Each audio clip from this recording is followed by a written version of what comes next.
Hey guys, in this video, I'll show you how to set up Amazon storefront page. Alright, let's begin.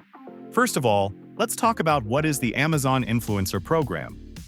The Amazon Influencer Program allows you to get your own presence on Amazon, which you can customize and curate with products you recommend in your videos on YouTube or pictures on Instagram.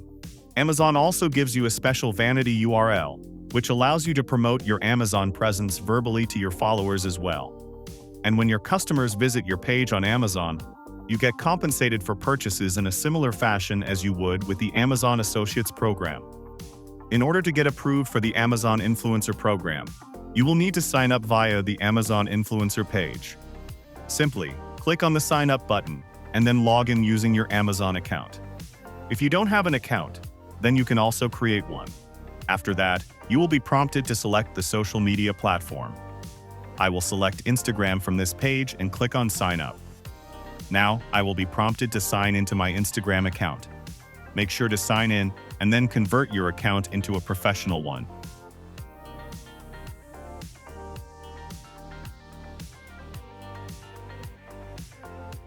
Once you're done with the process, click on the Allow button and your application will be submitted. Now, you just need to wait for it to be accepted and you'll be good to go. Also note that there is no specific threshold for followers. So you just need to apply and you'll be good to go. So that's basically how you can set up Amazon storefront page. And that's it for this video. If you find this helpful, consider subscribing and giving this a big thumbs up. Thanks.